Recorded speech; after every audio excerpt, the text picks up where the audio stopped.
Hello and welcome back to the Ash and Stone channel. My name is Chris and today I'm going to share another way of painting the Oathmark Elf Light Infantry kit.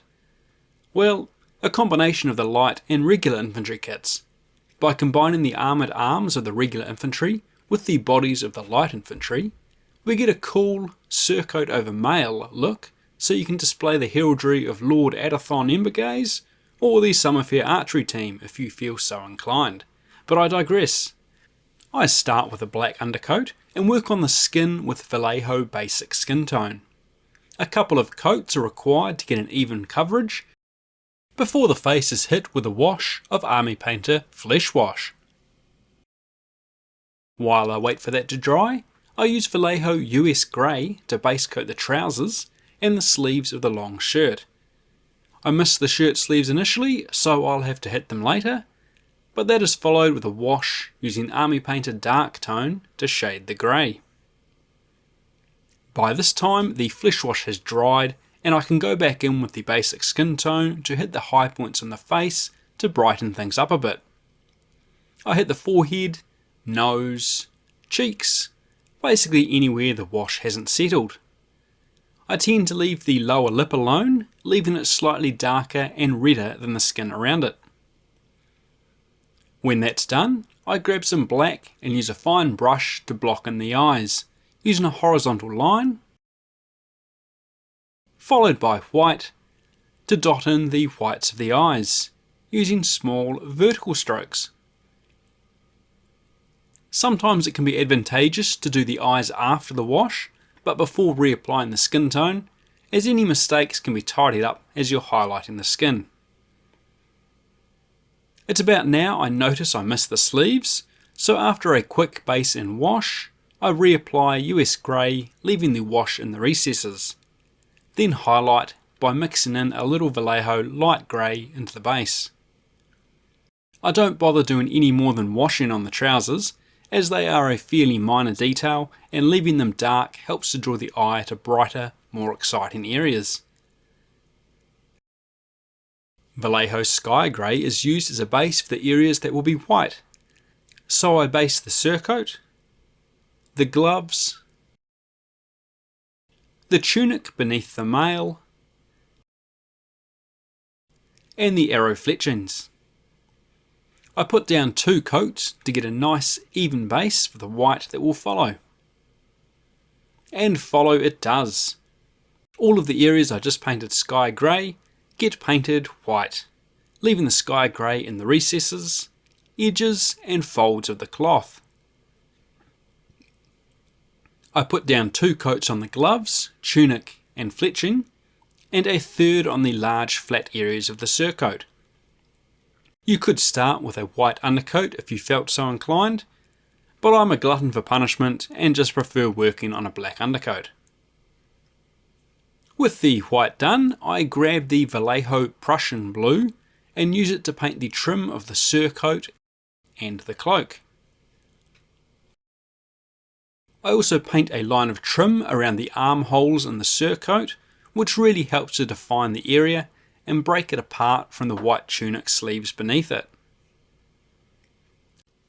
It's this step that really sells it as a separate garment over mail.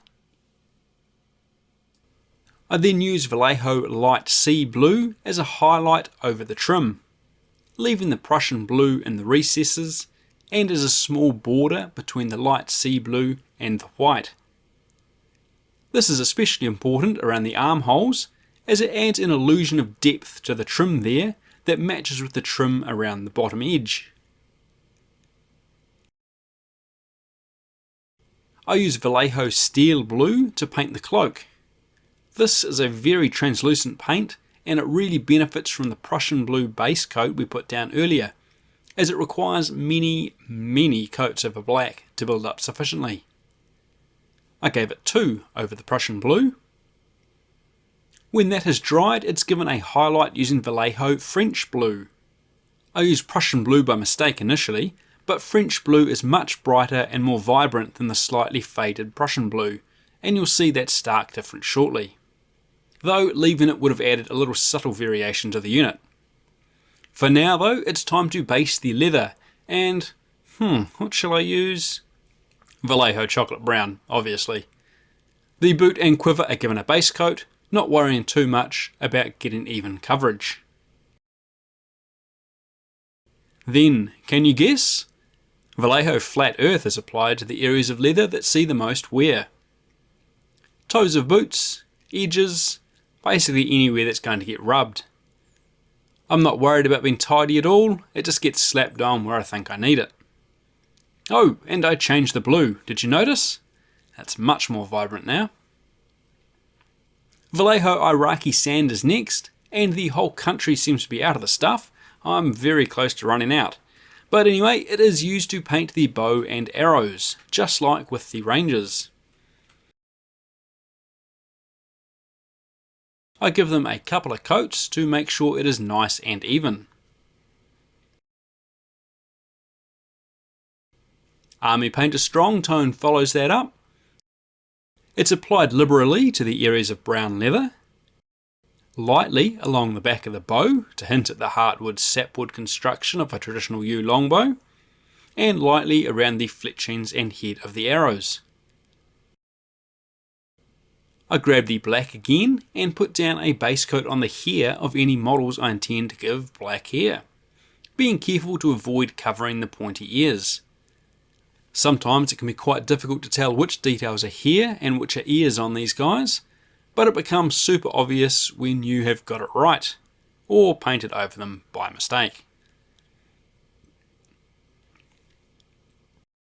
Then I use Vallejo Black Grey to paint the horn nocks on the recurved ends of the longbow, as well as to highlight the black hair. The other couple of guys I decide to do with sandy blonde hair, so I base coat using Vallejo Japanese Uniform World War II and highlight with dark sand.